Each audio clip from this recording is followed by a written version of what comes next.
The lawyer's voice cut through the silence like a blade through silk. To my son Michael, who remembered my 75th birthday with such thoughtfulness, I leave $1. I watched from somewhere beyond the grave as my boy's face drained of color, his wife's manicured fingers clutching her purse tighter. To my daughter Sarah, equally attentive to her father's milestone, I leave $1. The gasps echoed in that sterile conference room, bouncing off mahogany panels that had witnessed 1,000 family destructions. But I wasn't done. The real surprise was still coming, and 47 years of fatherhood had taught me timing was everything. My name is Walter Kellerman, and I'm about to tell you how a birthday party that never happened changed everything. How silence can be louder than screaming, and how the people you love most can break your heart with their absence more than their presence ever healed it. The morning light sliced through my kitchen window like it had every day for 32 years. But something felt different, heavier. The coffee maker gurgled its familiar song while I stood there in my worn terrycloth robe, staring at the calendar hanging crooked on the refrigerator. October 15th, 75 years old today. I traced my finger along the red circle I'd drawn around the date 3 weeks ago, a hopeful mark that now felt foolish. Like a kid marking Christmas on the calendar, except kids usually get Christmas. The kitchen still smelled faintly of Martha's lavender soap, even though she'd been gone 2 years. I'd stopped trying to scrub that smell away. Some ghosts are worth keeping. My phone sat silent on the counter, black screen reflecting nothing back at me. I picked it up, thumb hovering over Michael's contact.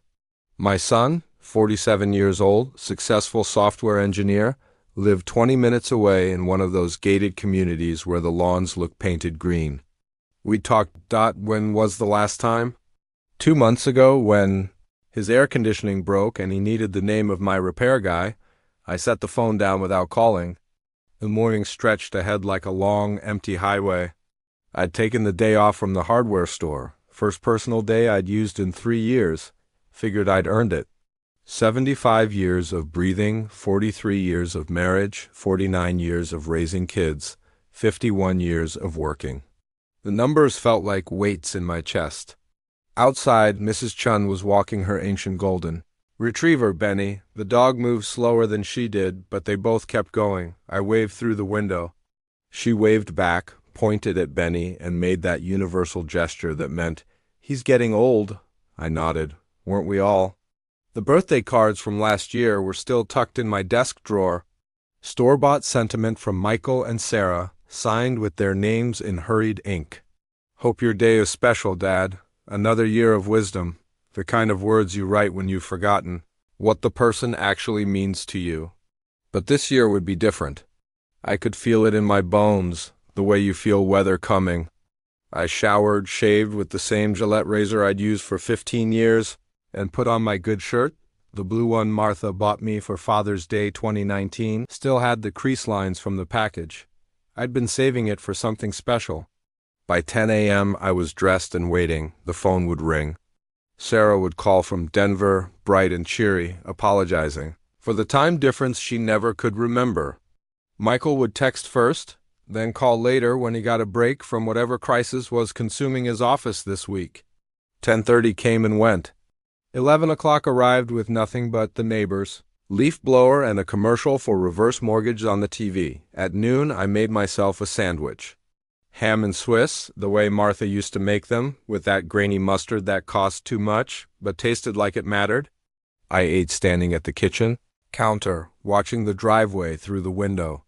Sometimes the mailman brought packages on birthdays.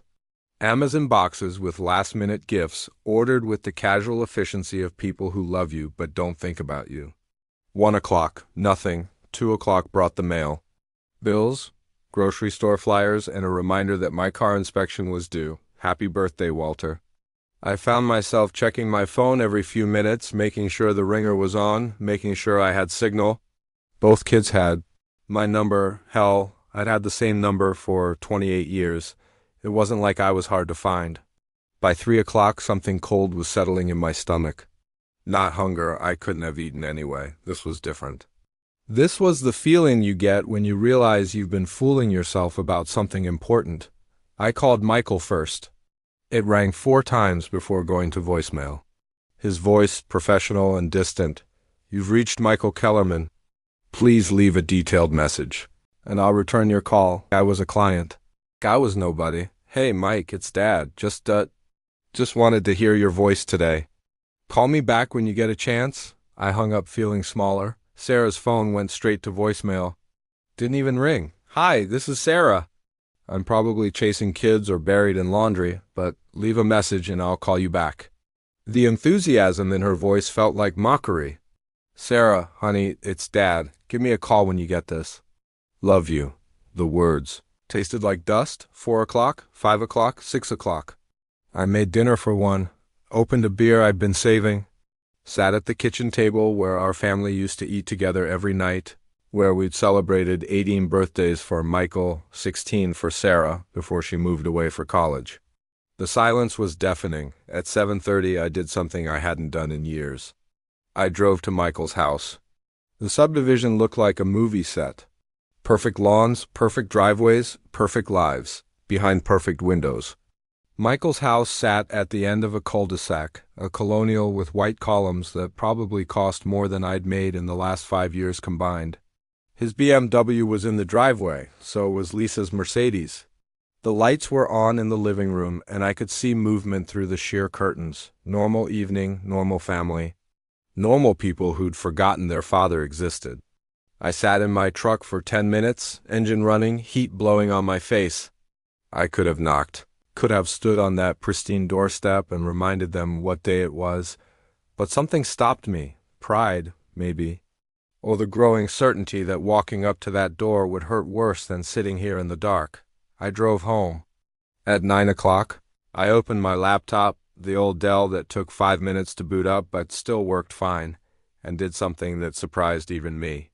I Googled how to change a will. The search results filled the screen like breadcrumbs leading somewhere I'd never thought I'd go. But as I sat there in my kitchen in the house where I'd raised 2 children who couldn't remember to call their father on his 75th birthday, one thing became crystal clear. Some lessons you have to teach from the grave. The laptop screen glowed blue in my dark kitchen, casting shadows that made the familiar room feel foreign. Estate planning attorneys near me. How to disinherit children. Last will and testament changes. Each click felt like stepping off a cliff. I'd been circling for years without knowing it. I'd made my first will in 1987, right after Sarah was born. 26 years old, scared as hell, sitting in some lawyer's office that smelled like leather and disappointment. Martha had insisted we needed it, what with 2 babies and a mortgage that felt bigger than Mount Everest. "What if something happens to us, Walter?" she'd said, bouncing Sarah on her hip while Michael colored with broken crayons on the waiting room table. Back then, the will was simple. Everything split between the kids. Everything I'd worked for, everything we'd built together, would keep them safe if the worst happened. It felt responsible. It felt like love.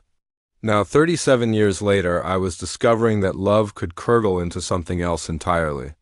The first website talked about testamentary capacity and sound mind. I almost laughed. My mind had never been sounder. Broken heart, maybe. Disappointed beyond measure, certainly. But my mind was clear as mountain water. I clicked through legal definitions until my eyes burned. Intestate, beneficiary. Executor, words that turned family into paperwork, love into line items. But one phrase kept jumping out at me. A testator has the right to dispose of their property as they see fit. At 10:30, my phone buzzed. For a split second, my heart jumped. Michael's name on the screen? "Hey, Dad. Sorry for the late call. Just saw your message. Crazy day at work. What's up?" Up, like I was a buddy calling to shoot the breeze. Today was Tuesday instead of the anniversary of the day he came screaming into this world. "Just wanted to talk to my son," I said, keeping my voice steady. "See how you're doing." "Oh, same old grind. Lisa's got me painting the guest room this weekend," says the beiges emotionally vacant, whatever that means. He laughed, but it sounded hollow. Distracted, I waited for him to remember. Waited for the moment when it would click, when he'd slap his forehead and say, "Jesus, Dad, I'm an idiot." "Happy birthday." Instead, he said, "Listen, I should probably get going. Lisa's got some Netflix shows she wants to watch, and you know how she gets when I'm on the phone during her programs." "Sure," I said. "I understand." "Great, talk soon, okay?" The line went dead. I set the phone down next to my laptop and stared at both devices. Two different kinds of communication, both leaving me more alone than before. The laptop hummed quietly, still waiting for me to decide what kind of man I was going to be. At 11, I made coffee even though it would keep me awake. Seemed appropriate. This felt like the kind of night when sleep was beside the point. I called Sarah. It rang twice. "Dad, is everything okay?" "It's really late here." Her voice was thick with concern, but not the right kind. "Not birthday concern, emergency concern. I'm fine, sweetheart. Just wanted to hear your voice." "Oh, relief then." "Confusion." "Okay, well, I'm actually putting the kids to bed." Tommy had a meltdown about brushing his teeth, and Emma's got that project due tomorrow that she just remembered. You know how it is? I didn't know how it was, not anymore. My grandchildren were names on Christmas cards, faces in photos texted to me months apart. Tommy was 8 now, Emma was 6 or maybe 7. The distance between Denver and home wasn't measured in miles. "Could you call me back when you're free?" I asked. "Sure." "Dad, probably tomorrow, though. Tonight's just crazy." "You understand?" I understood perfectly. After she hung up, I sat in my kitchen and felt something I hadn't experienced since Martha's funeral. Complete, devastating clarity.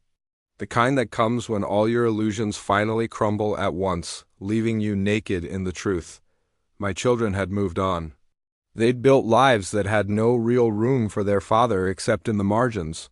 Holiday visits that got shorter each year. Duty calls that felt more like checking items off a list. They loved me the way you love an old piece of furniture, familiar, occasionally useful, but not something you think about unless it breaks. And I was about to break. I opened a new browser tab and searched for Harold Steinberg, attorney. Harry had handled my will updates over the years, but he'd retired 5 years ago. His office had become a yoga studio. The irony wasn't lost on me. Estate Attorneys, Cleveland, Ohio. 27 results. I scrolled through them, looking at photos of serious-faced people in expensive suits who specialized in helping families tear themselves apart with money. Peterson, Walsh and Associates. Available for emergency consultations. I looked at the clock, 11:47 p.m. Before I could talk myself out of it, I dialed their after-hours number. "Peterson, Walsh and Associates emergency line." "This is Jennifer. I need to change my will," I said. "Tonight." "Sir, our offices are closed, but I can schedule you for tomorrow." "No," the word came out harder than I intended. "I need someone tonight. I'll pay whatever emergency fee you charge." "I need this done now." A pause. "Hold, please." The hold music was something classical, Mozart, maybe. The kind of music they play in elevators and funeral homes, appropriate. "Mr. Kellerman." "Walter Kellerman." "Mr. Kellerman, this is David Walsh. I understand you need immediate assistance with estate planning." His voice was younger than I'd expected. Professional, but not condescending. "That's right. How quickly can we meet?" "I can be at my office in 30 minutes. "But sir, if I may ask, is this in response to a medical emergency?" "Sometimes people make hasty decisions when they're facing—" "I'm not dying," I cut him off. "Well, not any faster than usual. I'm 75 years old, and I just learned something important about my family. Something that changes everything." Another pause. "I see. The consultation fee for emergency service is $500. Payable tonight." "Fine. The address is 1247 Euclid Avenue. Suite 400. I'll meet you there in 30 minutes. I hung up and looked around my kitchen. Same refrigerator humming in the corner. Same coffee cup rings on the wooden table. Same everything, except now it all felt different. Like scenery from someone else's life. I put on my coat, the heavy wool one Martha had bought me 3 Christmases before she died, and grabbed my truck keys. As I headed for the door, I caught my reflection in the hallway mirror. An old man with tired eyes and a hard mouth. When had I started looking like my father? The drive downtown took 25 minutes through empty streets. Cleveland at midnight was a different city, quieter, more honest somehow. The streetlights painted everything in amber and shadow, and I felt like I was driving toward something that couldn't be undone. The law office building was mostly dark except for the fourth floor. I took the elevator up, my footsteps echoing in the empty hallway. David Walsh was younger than his voice suggested, maybe 40, with graying temples and the kind of tired eyes that came from too many late-night family crises. He shook my hand with a firm grip and gestured toward a chair across from his desk. "Coffee?" "Please." He poured from a pot that looked like it had been brewing since the Carter administration. The coffee was bitter, but it was warm and warmth mattered. "So," he said, settling behind his desk with a legal pad, "tell me what brought you here at midnight on a Tuesday." I took a sip of coffee and felt something shift inside me. Like a door closing or maybe opening. "Today was my 75th birthday," I said, "and my children forgot." He didn't react. Didn't offer sympathy or make excuses. Just wrote something on his pad and waited for me to continue. That's when I knew I'd come to the right place. 75 years, David Walsh repeated, writing something on his legal pad. And they forgot. Completely, the word tasted like ashes. Not a call, not a text, not even a Facebook post with one of those generic birthday memes. Nothing. He set down his pen and leaned back in his chair. The leather creaked like old bones. "How many children?" "Two. Michael, 47, lives 20 minutes away. Sarah, 45, Denver. Close relationships?" I almost laughed. "Define close. When did you last see them?" "Michael, maybe 6 weeks ago. He stopped by to borrow my pressure washer." Sarah, I had to think. Christmas. She flew in for 3 days with the grandkids. Spent most of it at her friend Kelly's house catching up. David made more notes. His handwriting was neat, precise, the kind of penmanship they don't teach anymore. "What about regular contact? Phone calls, emails?" "Michael calls when he needs something. Recommendations for contractors, that kind of thing. Sarah sends photos of the kids every few months, family updates. Emma lost a tooth. Tommy made the soccer team." I took another sip of the bitter coffee. "But actual conversations? Real talk?" "We haven't had those in years. When did that change?" The question hit me like a punch to the solar plexus. When had it changed? When had my children stopped seeing me as a person and started treating me like an obligation? "Martha's funeral," I said, the words coming out before I could stop them. 2 years ago this December, I could see it like it was yesterday. The funeral home with its oppressive floral smell and whispered conversations. Michael in his expensive suit, checking his phone between prayers. Sarah corralling her kids, more focused on keeping them quiet than on saying goodbye to their grandmother. "The day after we buried her," I continued, "they sat me down for what Sarah called a family meeting. Guy with some kind of business to be managed." David waited. Good lawyers know when to shut up and let people talk. They wanted to discuss my living situation, whether I should sell the house, move somewhere smaller. More manageable, they said. Michael had printouts of senior communities. Sarah had researched home care services. They'd been planning this conversation while I was picking out Martha's casket. The memory burned in my chest. My wife not even cold in the ground, and my children were already dividing up my future like a estate sale. I told them I was staying in my house. The house where we raised them, where Martha and I spent 32 years. You know what Michael said? David shook his head. He said, "Dad, you need to be realistic about your limitations. My limitations." I was 73 years old, owned my home outright, still working 40 hours a week at the hardware store.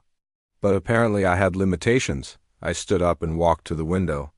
Downtown Cleveland spread out below us, mostly dark except for the occasional office building where other people were working late, solving other people's problems. That's when things changed, I said to the glass. After that meeting, the calls got shorter, the visits got rarer. I became their aging father project instead of their actual father. How so?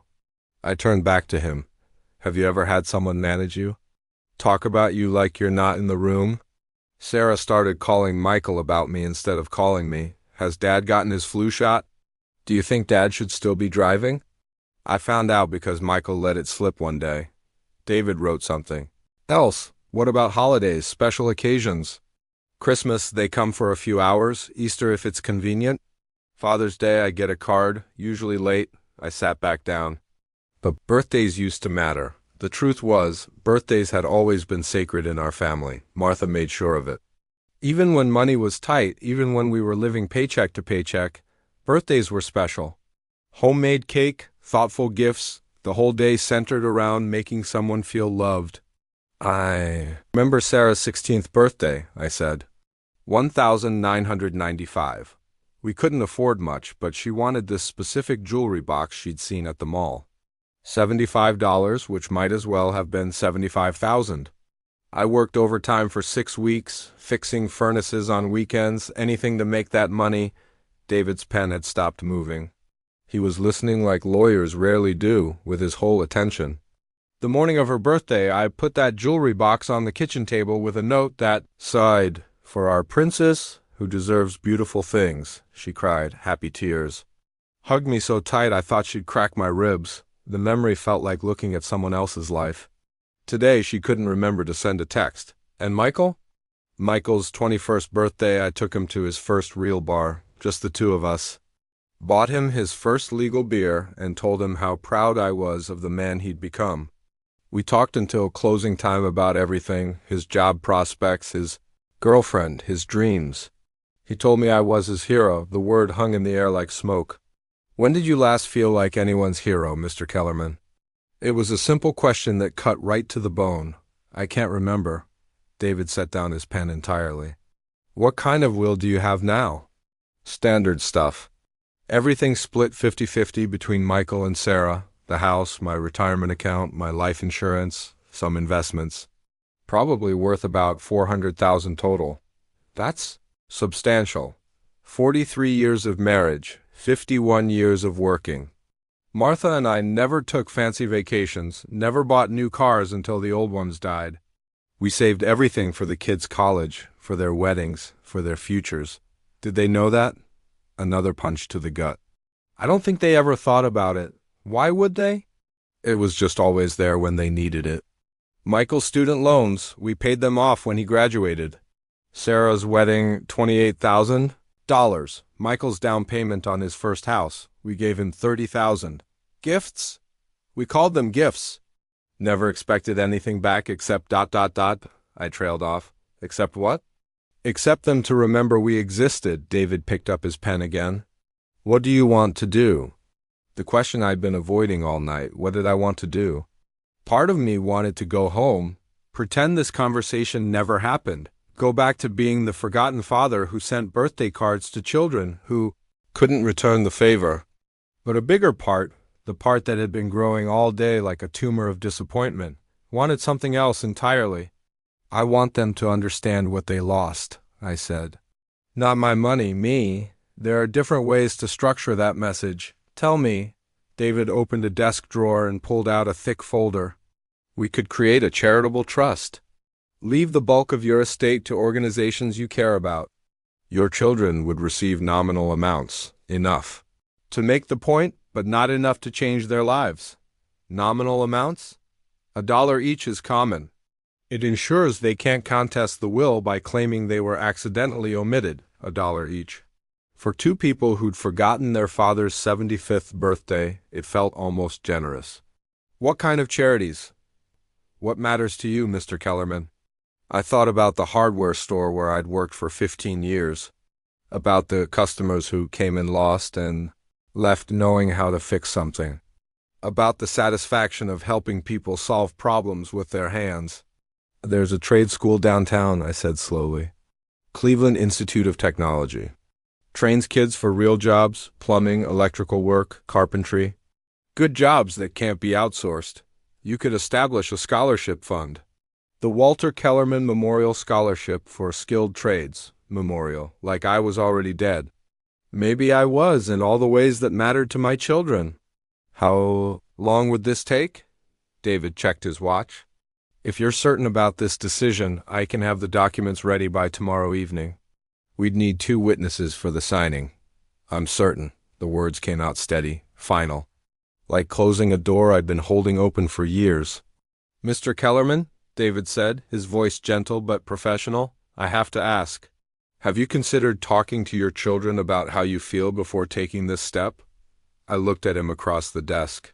Young enough to still believe in fairy tale endings. Old enough to know better, but young enough to hope. "Some conversations," I said, "happen better from the grave." I left David Walsh's office at 2:47 a.m. with a business card and an appointment for 6 p.m. the next day. The elevator ride down felt longer than the one up. I was descending into a different version of my life. The streets were emptier now, just me and the occasional taxi-carrying shift workers home from jobs that kept the city breathing, while everyone else slept. I drove through neighborhoods I'd known for 50 years, past the elementary school where Michael played Little League, past the church where we'd attended Sarah's confirmation, ghosts everywhere. Back home, I sat at my kitchen table with the business card between my fingers. David Walsh, estate planning attorney. The paper was thick, expensive. The kind of quality that said this man dealt with serious decisions for serious money. $400,000. It sounded like a fortune until you broke it down. 43 years of marriage, divided by 2 kids, divided by decades of love that apparently had an expiration date. When you did the math, it came out to about $9,000 per year of being a father. Less than minimum wage for the most important job I'd ever had. I opened my laptop again and did something I hadn't done in months. I went to Facebook. Sarah's page loaded first. Her profile picture was the family portrait from last Christmas. Her husband Dave with his practiced smile, the kids arranged like catalog models. Sarah in that blue dress that probably cost more than I spent on clothes in 6 months. The post below it was from 3 days ago. "Feeling blessed. Tommy scored 2 goals at soccer today. #SoccerMom, #BlessedLife. 47 likes. 15 comments from other mothers using words like amazing and so proud with enough exclamation points to power a small city. I scrolled down. More posts about the kids, about Dave's promotion, about their vacation to some resort in CABO that looked like it belonged in a magazine. Photos of restaurant meals that cost more than I spent on groceries in a week. Not one mention of her father. Not one photo that included the man who'd worked 2 jobs to put her through college, who'd walked her down the aisle, who'd held her when she cried after her first heartbreak. I clicked on Michael's profile. Same story, different details. Photos of the house. Renovations, the new BMW, dinner at restaurants with names I couldn't pronounce. Lisa in her yoga outfits, Michael in his expensive suits. A post from last week. Grateful for another successful quarter at the firm. Hard work pays off. #blessed, #successful life, #grateful, hard work pays off. I almost laughed. Michael had been handed every opportunity on a silver platter. The best schools, paid for college, a down payment on his first house, connections through my customers who'd watched him grow. Up, but sure, it was all hard work. I closed the laptop and sat in the silence of my kitchen. Outside, the neighborhood was dead quiet except for the hum of streetlights and the distant sound of a train carrying freight through the industrial valley. 3:30 a.m. In 5.5 hours, I'd have to get up and go to work at Morrison Hardware, where I'd spent the last 15 years helping people fix things that were broken. The irony wasn't lost on me. I made another cup of coffee and did something I hadn't done since Martha died. I got out the photo albums. The first one was from 1976, the year Michael was born. Polaroid pictures with that faded, dreamy quality that made everything look like it happened in a different century. Martha in the hospital bed, exhausted but glowing, holding this wrinkled little creature who'd already captured our hearts completely. Me at 26, hair still dark, holding my son for the first time. The terror and wonder in my eyes was obvious even 4 decades later. I remembered that moment, the weight of him in my arms, the responsibility crushing and thrilling at the same time. More pages. Michael's first steps, first words, first day of school. Halloween costumes Martha had sewn by hand because store-bought ones were beyond our budget. Birthday parties in our tiny apartment before we could afford the house. Then Sarah arrived in 1978, another miracle, another chance to get it right. Photos of Michael helping change diapers, protective and proud of his baby sister. Family vacations to places we could drive to in a day because flying was for rich people. Christmas mornings with presents wrapped in newspaper comics because wrapping paper was a luxury. The kids didn't care. They were too busy being amazed by whatever we'd managed to scrape together. I turned the pages slowly, watching my children grow up in snapshots.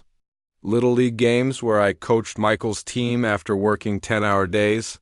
Dance recitals where Sarah twirled in tutus we'd bought secondhand, but she wore like they came from Saks Fifth Avenue. High school graduations, college sends-offs, weddings where I'd walked both of them down aisles, my heart bursting with pride and terror at letting them go. When had it all gone wrong? I found myself staring at a photo from Sarah's wedding day. June 15th, 2003. She was 25, radiant in Martha's altered wedding dress. I was in my good suit, the same one I'd worn to every important occasion for 15 years, walking her toward a future I'd helped make possible. The look on her face wasn't just happiness. It was trust. Complete faith that her father would always be there, always catch her if she fell, always love her, no matter what.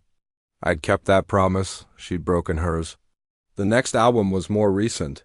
Digital photos printed at Walgreens, the colors too bright and artificial. Grandchildren I barely knew, family gatherings that felt more like obligation than celebration. Christmas, 2022, the last one Martha was alive for. She was already sick, though we didn't know how sick. In the photos, she's sitting in her chair by the tree, wrapped in the afghan her mother had crocheted 60 years earlier. Michael and Sarah are opening their gifts. Expensive perfume for Lisa, a gift card for Dave, toys for the grandkids. I couldn't remember what they'd given us. The last photo in the album was from Martha's funeral. Someone had taken it outside the church. Me in my black suit, looking lost and older than my 73 years. Michael and Sarah on either side of me, their faces appropriately solemn. They'd flown back to their lives the next day. At 4:15, my phone buzzed. A text message from Sarah. Dad, just saw your missed call. Sorry, crazy night with the kids? Everything okay? 18 hours after my birthday, she was checking to make sure everything was okay. I stared at the phone screen for a long time. Part of me wanted to call her.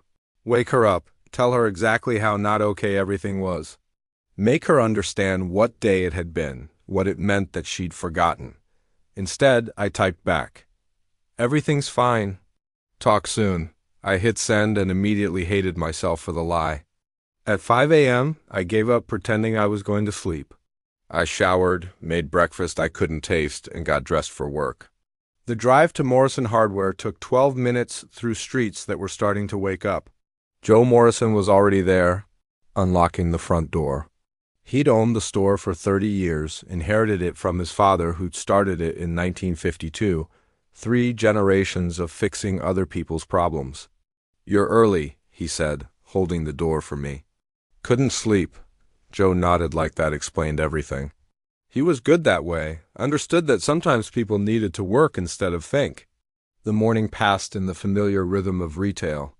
Customers with broken faucets, failed water heaters, doors that wouldn't close properly. Problems that could be solved with the right part and a little knowledge. Around 10:30, a young woman came in with a photo on her phone. Her kitchen sink was leaking, and she had no idea what to do about it. She was maybe 25, about the age Sarah had been when she got married. My dad always handled this stuff, she said, showing me the picture. But he's in Florida now, and I can't afford a plumber. I spent 20 minutes with her explaining how to replace the faucet washer, drawing diagrams on the back of a receipt. When she left with the $3 part that would solve her problem, she hugged me. Thank you so much, she said. You saved me like $200, a stranger's gratitude for a 20-minute conversation. When was the last time my own children had thanked me for anything? At lunch, I drove to the Cleveland Institute of Technology. It was smaller than I'd expected, housed in a converted factory building that still smelled faintly of machine oil and honest work. Students were coming and going between classes, young men and women in work clothes and steel-toed boots. The admissions office was staffed by a woman named Carol who looked like she'd been there since the building was a factory. She listened while I explained what I was thinking about. "A scholarship fund?" she asked. "That's wonderful. We don't get many of those. How would it work?" "Well, it depends on how much we're talking about. For full tuition coverage, you'd need about $8,000 per student per year. I did quick math. $400,000 could fund full scholarships for 50 students. 50 young people who'd learn to build things, fix things, make things work. 50 people who might remember to call their fathers. "I'll be in touch," I told Carol. At 6 p.m. sharp, I was back in David Walsh's office. This time I wasn't nervous. This time I knew exactly what I wanted. "Have you had any second thoughts?" he asked as his secretary brought in the documents. I looked at the papers that would rewrite my children's futures. Clean, precise legal language that would turn 4 decades of love into a lesson about consequences. "None," I said. And for the first time in 24 hours, I meant it. "Before we begin," David said, arranging the documents on his desk like a surgeon laying out instruments, "I want to make sure you understand the finality of what we're doing tonight." I sat across from him in the same chair. I'd occupied 18 hours earlier, but I felt like a different man. The uncertainty that had brought me here at midnight was gone, replaced by something harder and more permanent. "Once you sign these documents," he continued, "your previous will become null and void. Your children will inherit $1 each. The remainder of your estate, approximately $398,000, will establish the Walter Kellerman Memorial Scholarship Fund at Cleveland Institute of Technology. Memorial, there was that word again. But hearing it now didn't sting the way it had last night. Now it sounded appropriate. The Walter I'd been, the father who waited by the phone, who made excuses for his children's neglect, who absorbed their indifference like it was normal that man was already dead. "I understand," I said. David opened the first folder. "We've structured this as an irrevocable trust. The scholarship will provide full tuition for students entering skilled trades programs. Priority given to students from single-parent homes or those who've aged out of foster care. Kids who understood what it meant to be forgotten. Kids who knew the value of someone believing in them. The trust will be administered by the school's financial aid office. Based on current tuition rates and a conservative investment return, this should fund approximately 2 scholarships per year in perpetuity. 2 kids every year, forever. Learning to fix things, build things, create something useful with their hands. 2 kids who might grow up to remember the man who made their futures possible." "There's one other element we discussed," David said, pulling out a sealed envelope. "The letter of explanation." I dictated it that morning during my lunch break, sitting in my truck outside the hardware store. David's secretary had typed it up on law firm letterhead, my words made official. "This will be read aloud during the will reading," David explained. "Are you certain you want to include it?" I thought about the letter's contents. 4 pages of careful explanation about love and disappointment, sacrifice and gratitude. The story of a father who'd given everything and received nothing in return. Not angry, I'd been careful about that, just honest. "Include it." David's secretary knocked and entered with 2 witnesses, a paralegal named Janet, who looked like someone's grandmother, and a young associate named Chris, who probably wasn't much older than Michael. They sat quietly while David explained the procedure. "Mr. Kellerman," David said formally, "do you affirm that you are of sound mind and body, that you understand the contents of this document, and that you are signing it of your own free will?" "I do." "Do you understand that this will revoke all previous wills and testamentary documents?" "I do. Are you signing this document under any duress or undue influence?" "No, this is entirely my decision." David slid the first document across the desk. "Please sign and date here and here." The pen was heavy in my hand, good weight, like a tool made to last. I signed my name with the same signature I'd been using for 50 years, but somehow it felt different, final. Janet and Chris signed as witnesses, their pens scratching across the paper with official precision. The whole process took less than 5 minutes. 49 years of fatherhood reduced to signatures and notary stamps. That's it. David said. The new will is executed and valid. I felt ... empty, not sad, not angry, just hollow. Like I'd been carrying a weight for so long that I'd forgotten what it felt like to stand upright. There's one more thing, I said. I want to record a video message. Something personal, just for Michael and Sarah. David nodded. We can arrange that. When? Now. He led me to a smaller conference room with a video camera set up. Professional lighting, neutral background. The kind of setup used for depositions and final statements. Take your time, David said, adjusting the camera angle. We'll record as many takes as you need, but I only needed one. I looked directly into the lens and saw my children's faces. Saw them sitting in this same office someday, listening to words I'd never been able to say to their faces. Michael, Sarah, my voice was steady, controlled. If you're watching this, it means I'm gone, and you've just learned about my final decision regarding our family's assets. I paused, organizing. Thoughts I'd been carrying for years. I want you to know this wasn't done out of anger or spite. This was done out of love. Love for the children you used to be, and disappointment in the adults you became. The words came easier than I'd expected. Truth has its own momentum. I spent 49 years being your father. I taught you to ride bikes, helped with homework, paid for college, walked you down aisles, held my breath every time you faced a challenge. I gave you everything I had to give, including a piece of my heart that I never got back. I thought about the photo albums, about birthday parties and Christmas mornings and all the moments when being their father felt like the most important job in the world. But somewhere along the way, you stopped seeing me as a person. I became your aging father project. Someone to manage, to worry about, to call when you needed something. You forgot that before I was your dad, I was Walter Kellerman. A man with feelings, with needs, with a heart that could break. The camera captured everything. The lines around my eyes, the gray in my hair, the sadness I'd been carrying like a stone in my chest. Yesterday was my 75th birthday. Neither of you remembered. Not a call, not a card, not even a text message. And I realized that if I died tomorrow, you'd probably remember to come to my funeral, but you'd forgotten to remember I was alive. I leaned forward slightly, making sure they'd see my eyes. The money I'm leaving to? Strangers? Those scholarships will help kids who understand what it means to be grateful. Kids who know the value of someone believing in them. Kids who'll remember the man who made their dreams possible. I sat back, feeling lighter with each word. I hope they turn out better than you did. I hope they remember that love isn't just something you receive, it's something you give back.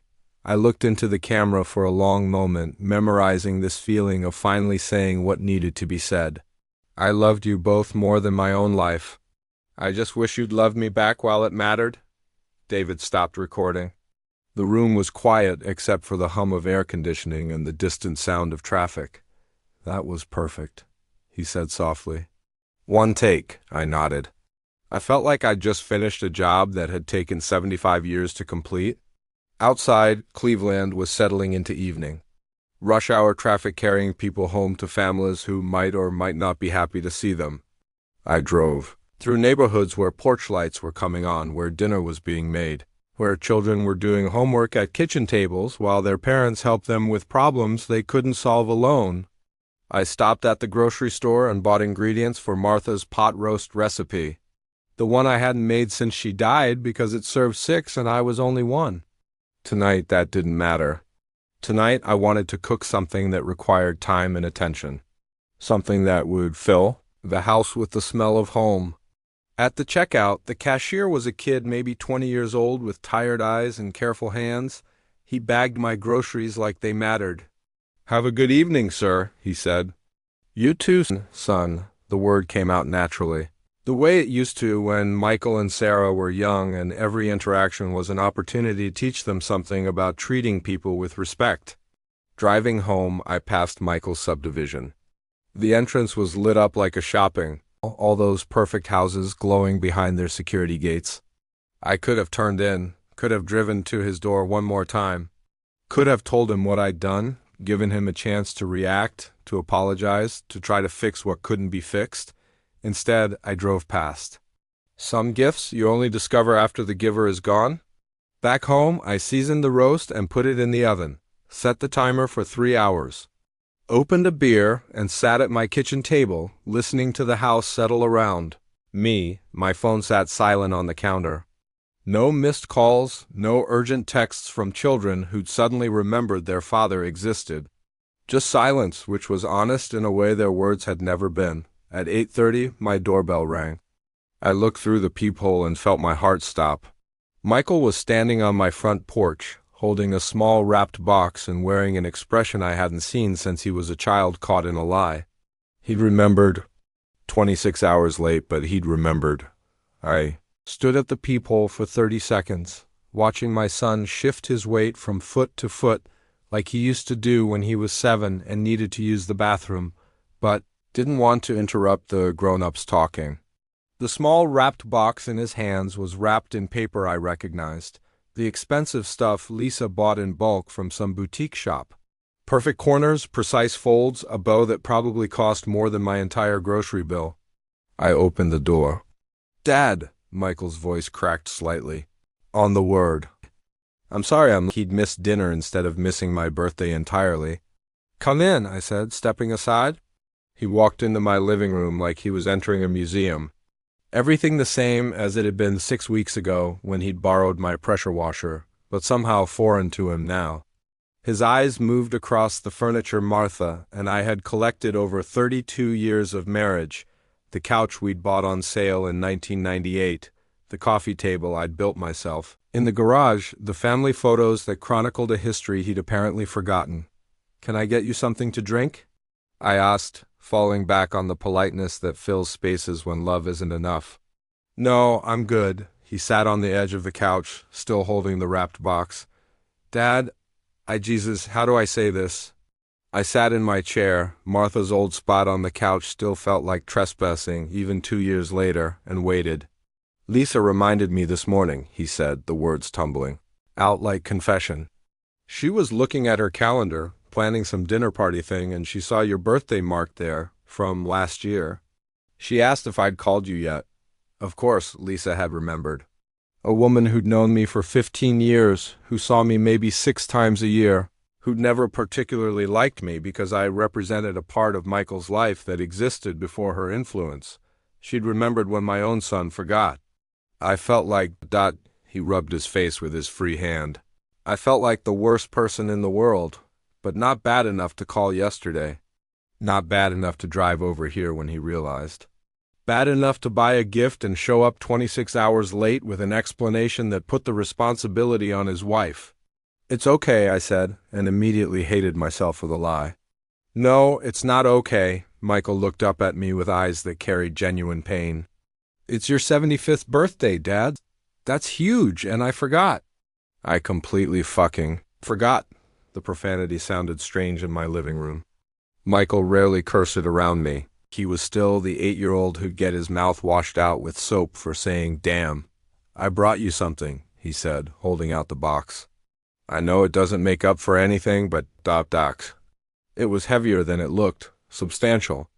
The kind of weight that suggested thought had gone into it, or at least money. Inside was a watch. Not just any watch, a Tag Heuer with a silver band and a face that caught the lamplight like water. The kind of watch that cost more than I made in 2 months at the hardware store. "It's beautiful," I said, because it was. "I remember you looking at one like it when we went to that mall last Christmas, in the jewelry store while Lisa was shopping. You picked it up, looked at the price tag, and put it right back down." He'd noticed. In all the chaos of that Christmas shopping trip, Lisa dragging us from store to store, the grandkids, whining about being tired, Sarah on her phone dealing with some crisis back in Denver, Michael had noticed me looking at a watch. "Dad, I know I've been doubled words. I know I haven't been the son you deserve." The admission hung in the air between us like smoke. Part of me wanted to grab onto it, to use it as the foundation for rebuilding something we'd lost. But a bigger part of me, the part that had signed papers 3 hours ago, knew that recognition without change was just another form of disappointment. "When did you realize?" I asked this morning around 10, 16 hours ago. He'd known for 16 hours that he'd forgotten his father's 75th birthday, and it had taken him until 8:30 in the evening to drive 20 minutes to make it right. "What did you do today?" I asked. "After Lisa reminded you?" Michael looked uncomfortable. "I had meetings. 3 client presentations, and there was this conference call with Singapore that I couldn't reschedule. The time difference. Singapore. More important than his father. And after work? I had to find something. I couldn't just show up empty-handed after forgetting. So I went to 3 different stores trying to find something that felt adequate. Adequate. The word choice was perfect. Not meaningful, not thoughtful, not loving, adequate. "The watch is beautiful," I said again. "Thank you." Michael smiled for the first time since he'd arrived. "You really like it?" "I do, and I meant it." The watch was beautiful, expensive, exactly the kind of thing I'd admired but would never buy for myself. But it was also a guilt purchase, bought by a 47-year-old man who'd needed his wife to remind him that his father existed. "I know it doesn't excuse anything," Michael said, "but I want you to know that you matter to me, Dad. You've always mattered. Always. Past tense. I was already gone." "I know," I said. We sat in silence for a while. Michael looked around the room again, seeing it with different eyes now. Maybe remembering the Christmases when he and Sarah had torn through presents under the tree that used to stand in the corner. Maybe thinking about all the conversations we'd had in this room over the years. Homework help, girl problems, career decisions, life advice from a father who'd figured out a few things the hard way. "Are you okay, Dad?" he asked suddenly. "I mean, really okay? You seem different. 49 years of fatherhood, and my son could tell something had changed in the span of 2 days. "I'm fine," I said. "Just getting older. We should do something," Michael said, sudden enthusiasm in his voice. "For your birthday. I know it's late, but we could go to dinner this weekend. That steakhouse you like." "My treat? The steakhouse I like?" He thought I liked Outback Steakhouse because that's where we'd gone for Father's Day 2 years running. Not because I particularly enjoyed their food, but because it was familiar and safe and didn't require complicated conversation. "That's thoughtful," I said. "I'll call Sarah, see if she can fly in. Make it a real family celebration. A real family celebration. 48 hours after my actual birthday, because now it was convenient for them." "Michael," I said carefully, "can I ask you something?" "Of course. When you were growing up, did your birthdays matter to you?" He looked confused. "What do you mean?" "Did it matter that your mother?" And I remembered that we made them special. Well, yeah. Of course it mattered. His confusion deepened. "Why are you asking?" "Do you remember your 21st birthday?" "Sure, you took me to Mikhail's pub. We talked until closing time. You told me you were proud of the man I'd become." He smiled at the memory. "It was one of the best nights of my life." "Why?" "Because he struggled for the words. "Because it felt like you really saw me. You weren't just my dad, you were my friend. Like you believed in me. And yesterday? How do you think I felt when neither of my children remembered that I'd lived 75 years? The smile faded from his face. Understanding dawned slowly, like sunrise through fog. "Dad, it's okay," I said, and this time I almost meant it. "I know you're busy. I know your life is complicated. I know you have responsibilities that don't include calling your old man." "That's not true, isn't it?" I leaned forward. "When was the last time you called me just to talk? Not because you needed something, not because Lisa reminded you, not because it was a holiday. When did you last call because you missed your father?" Michael opened his mouth, then closed it. We both knew the answer. "I love you, son," I said. "I've loved you since the day you were born, and I'll love you until the day I die. But love isn't just a feeling, it's an action, it's remembering. It's showing up. I'm here now. You're here now because your wife reminded you. 26 hours late." The words hung between us like a verdict. Michael stood up abruptly. "I should go. Lisa's making dinner, and I promised I'd be home by 9. Of course he did. Even now, even in the middle of this conversation, he had somewhere else to be. "Thank you for the watch," I said, standing too. "And thank you for coming by. Dad, I want to fix this. I want to be better. I know you do. Can I call you tomorrow? Maybe we can talk more. Of course, I walked him to the door. On the porch, he turned back. I really am sorry, Dad, about everything. I know. He got in his BM and backed out of my driveway. I watched his taillights disappear around the corner, then closed the door and leaned against it. The house smelled like pot roast. The oven timer showed 47 minutes remaining. I looked at the watch, still in its expensive box. Beautiful craftsmanship, precise engineering, built to last for decades. The kind of timepiece that would outlive both of us, but it couldn't turn back time. Couldn't make yesterday matter. Couldn't change the fact that my son's love required external reminders to function. I set the box on the kitchen counter and checked my phone. No missed calls from Sarah. Some recognition comes too late to matter. The pot roast would be ready at 11:30. I'd eat dinner alone, save the leftovers, and tomorrow I'd go back to work at Morrison Hardware, where strangers thanked me for 20-minute conversations about leaky faucets. The will was signed. The video was recorded. The scholarships would help kids who understood gratitude. Michael's visit had changed nothing except to prove I'd made the right choice. The pot roast was perfect.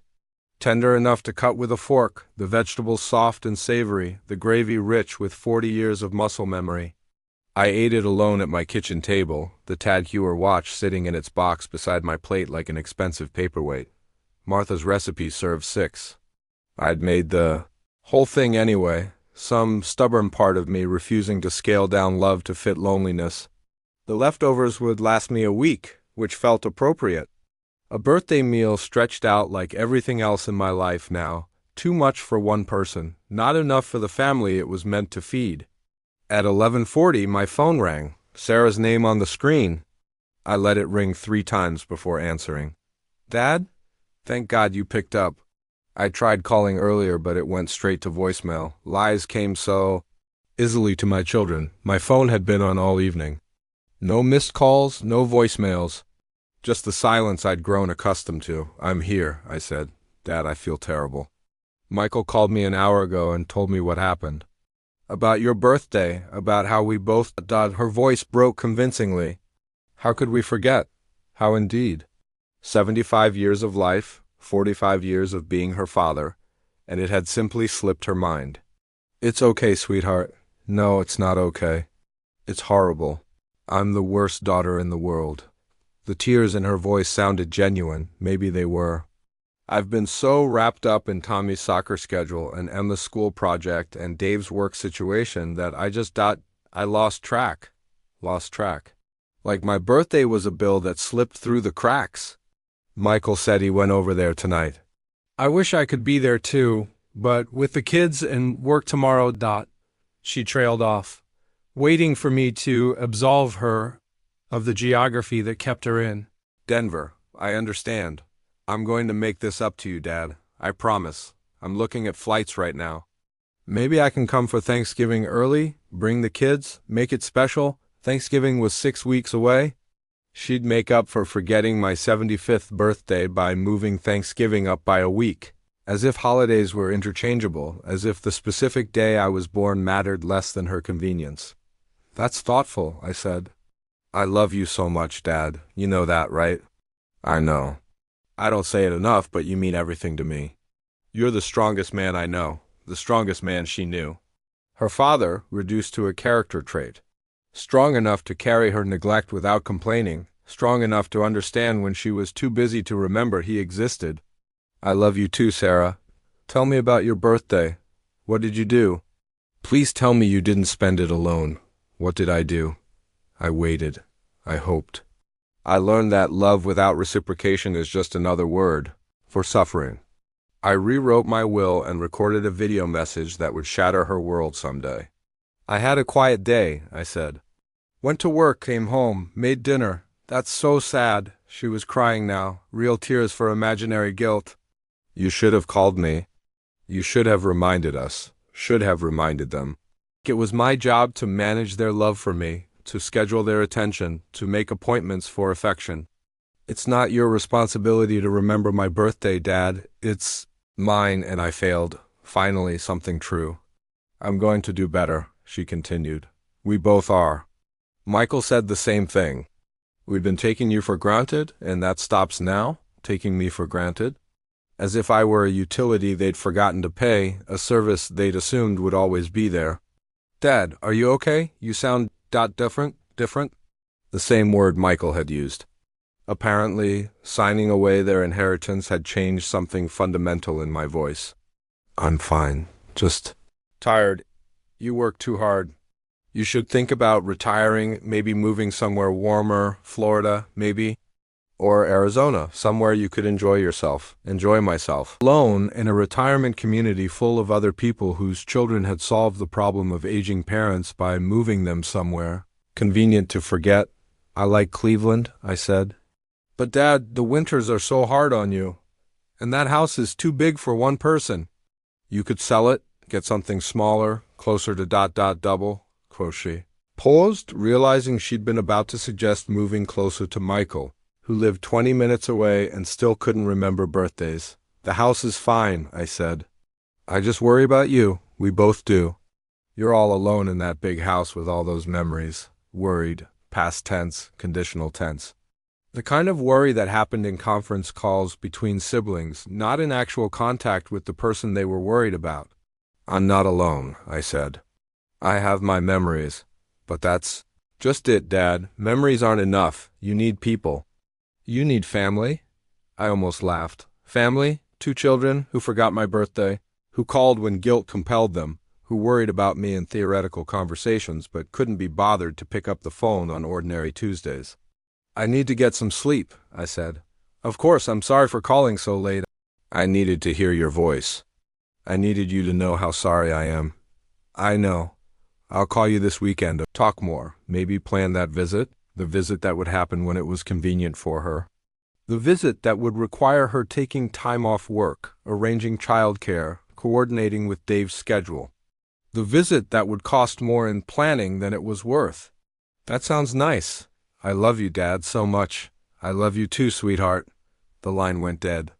I sat in my kitchen looking at the remains of my birthday dinner, at the expensive watch from my guilty son, at the phone that carried the hollow words of my guilty daughter. They loved me, I believe that. But they loved me the way people love old songs on the radio, with nostalgic fondness when something reminded them, but not enough to seek them out on purpose. At midnight, I put the leftovers in the refrigerator and washed the dishes. The watch went on my wrist. It fit perfectly, heavy and substantial, a constant reminder of love that required external prompting to function.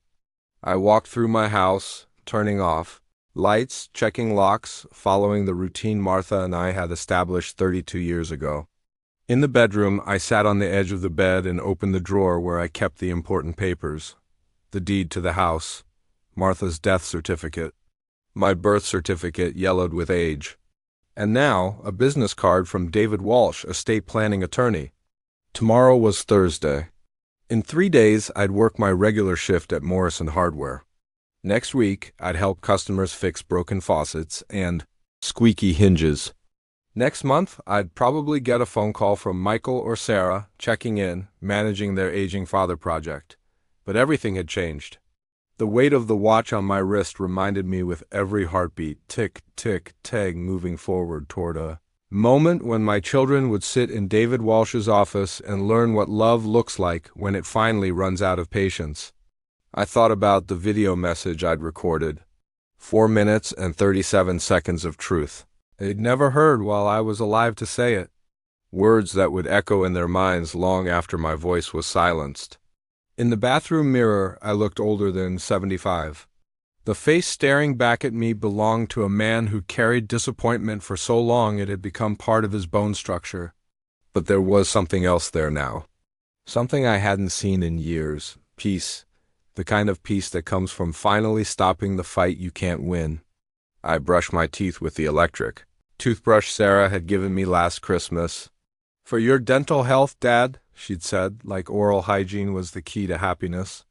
I'd been using it faithfully for 10 months, the way you use guilt gifts, with a gratitude that tastes like obligation. In bed, I set the alarm for 6 a.m. and closed my eyes.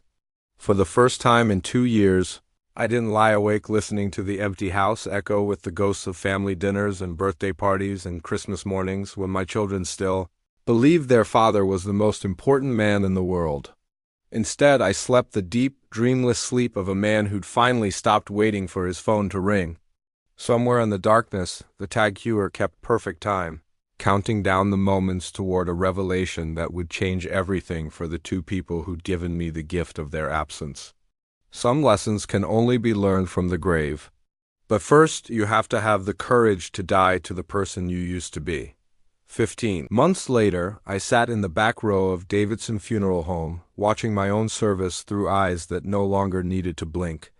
Death, it turned out, wasn't the ending I'd expected. It was more like getting the best seat in the house for the final act of a play you'd been writing your whole life. The heart attack had been quick. Tuesday morning, October 12th, one day before what would have been my 76th birthday, I'd been replacing a faucet for Mrs. Chun when the pain hit my chest, like a sledgehammer. Fell right there in her kitchen, the tag hewer on my wrist still keeping perfect time as my own time ran out. Michael had found me 3 days later. He'd come by to borrow my hedge trimmer, of course, and discovered what happens. When someone dies alone in a house where the phone never rings except for telemarketers, the service was respectable. 47 people in folding chairs, most of them customers from Morrison Hardware who'd known me as the guy who could fix anything. Joe Morrison gave a speech about my work ethic. Pastor Williams, who buried Martha, read from Psalms and said kind things about my character. My children sat in the front row, appropriately dressed, appropriately solemn. Michael in his expensive suit, Lisa beside him in black that probably cost more than most people's monthly rent. Sarah had flown in from Denver with Dave and the kids, who fidgeted and whispered until she shushed them with the practiced efficiency of a mother who'd learned to manage grief like everything else. Quickly and quietly, they cried real tears. I could see that from where I sat, invisible among the mourners. Michael's shoulders shook during the eulogy. Sarah sobbed into tissues that Dave handed her from an endless supply in his pocket. Their grief was genuine, raw, painful to watch, but it was also too late. After the cemetery, after the obligatory gathering at Sarah's hotel, where people ate grocery store sandwiches and shared memories of a man they'd barely known, my children went back to their lives. Michael returned to his clients and conference calls. Sarah flew back to Denver and soccer schedules and school projects. For 3 weeks, they handled my estate like any other administrative task. Cleaned out the house with ruthless efficiency, donating my clothes to Goodwill, selling my furniture to a consignment shop, listing the house with a realtor who promised them a quick sale in a competitive market.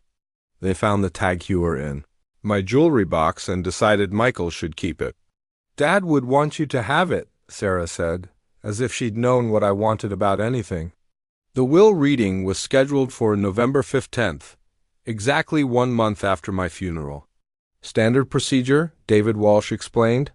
"Time for any creditors to surface, for the estate to be properly valued, for all interested parties to be notified. Interested parties." The phrase made me laugh, which was surprising since I was dead. My children were interested in my assets, my debts, my bank accounts. They'd never been particularly interested in me. David's office looked exactly the same as it had that night 18 months ago when I'd signed my future away. Same leather chairs, same mahogany desk, same coffee that tasted like it had been brewing since the Carter administration. Michael arrived first, punctual as always, wearing a navy suit that made him look like the successful professional he'd become. He shook David's hand with the a firm grip that said he was ready to handle whatever paperwork needed handling. Sarah came in 5 minutes later with Dave, who'd taken time off work to support his wife through this difficult administrative process. She'd been crying, I could tell from the redness around her eyes, but she'd composed herself for the meeting. "Thank you both for coming," David said, arranging papers on his desk with practiced precision. "I know this is difficult, but we'll try to make this as straightforward as possible." Straightforward. Nothing about this was going to be straightforward. "Before we begin," David continued, "I want you to know that your father was very specific about how he wanted this handled. He left detailed instructions." Michael shifted in his chair. "Instructions?" Yes, he wanted you to understand that every decision was made deliberately, with full awareness of the consequences. Sarah reached for Dave's hand. That sounds ominous. David opened the first folder. Your father's estate has been valued at approximately $412,000. This includes the house, which sold last week for more than the estimated value, his retirement accounts, life insurance, and various investments. Michael nodded. We figured it was something like that. The will is quite simple, David said. To his son, Michael Kellerman, Walter leaves the sum of $1. The words hung in the air like smoke from a house fire. I'm sorry? Michael's voice cracked. Slightly, $1. To his daughter, Sarah Kellerman Patterson, Walter leaves the sum of $1. Sarah stared at David like he was speaking a foreign language. There must be some mistake. There's no mistake. The remainder of the estate, $410,000, has been placed in an irrevocable trust to establish the Walter Kellerman Memorial Scholarship Fund at Cleveland Institute of Technology. The silence that followed was deafening. I watched my children's faces cycle through confusion, disbelief, and finally, dawning horror. This is ... Oh, Michael stood up abruptly. This is insane. He can't do this. I'm afraid he can, David said calmly. And he did. The will is legally binding and has been properly executed. But we're his children, Sarah whispered. We're his family? Yes, David agreed. You are. Michael began pacing. There has to be a way to contest this. Diminished capacity, undue influence, something. Your father anticipated that. Possibility, David said. He underwent a complete psychiatric evaluation before signing this will. The doctor found him to be of completely sound mind. There's also a video message he recorded specifically for both of you. A video message. My final performance, directed from beyond the grave. David wheeled out the same monitor they'd used for my recording. My face appeared on the screen, older and grayer than my children remembered, but clear-eyed and determined. Michael, Sarah, my recorded voice filled the office. If you're watching this, it means I'm gone and you've just learned about my final decision regarding our family's assets. Sarah started crying again. Michael stopped pacing and stared at the screen like he was seeing a ghost. I want you to know this wasn't done out of anger or spite. This was done out of love. Love for the children you used to be and disappointment in the adults you became. Dad, no, Sarah whispered to the screen. I spent 49 years being your father. I taught you to ride bikes, helped with homework, paid for college, walked you down aisles, held my breath every time you faced a challenge. I gave you everything I had to give, including a piece of my heart that I never got back. Michael's expensive suit couldn't hide the way his shoulders sagged. But somewhere along the way, you stopped seeing me as a person. I became your aging father project. Someone to manage, to worry about, to call when you needed something. You forgot that. Before I was your dad, I was Walter Kellerman. A man with feelings, with needs, with a heart that could break. The camera captured every line in my face. Every year of disappointment etched into skin that would never age another day. My 75th birthday was a test I didn't even know I was giving. When neither of you remembered, I realized that if I died tomorrow, you'd probably remember to come to my funeral, but you'd forgotten to remember I was alive. Sarah was sobbing now, the kind of deep, wrenching sobs that come from a place deeper than grief, recognition. The money I'm leaving to strangers? Those scholarships will help kids who understand what it means to be grateful. Kids who know the value of someone believing in them. Kids who'll remember the man who made their dreams possible. The final seconds of the recording showed me leaning forward, looking directly into the camera with eyes that held no anger, only sadness. I hope they turn out better than you did. I hope they remember that love isn't just something you receive, it's something you give back. I loved you both more than my own life. I just wish you'd loved me back while it mattered. The screen went black. The office was quiet except for Sarah's crying and the sound of Michael's ragged breathing. There's one more thing, David said softly. He opened another folder and pulled out a photograph. This arrived this morning. From Cleveland Institute of Technology, the photo showed two young people. A girl about 19 with calloused hands and determined eyes, and a boy maybe 20 with the kind of smile that comes from someone who's never expected good things to happen. The first Walter Kellerman Memorial Scholars, David explained.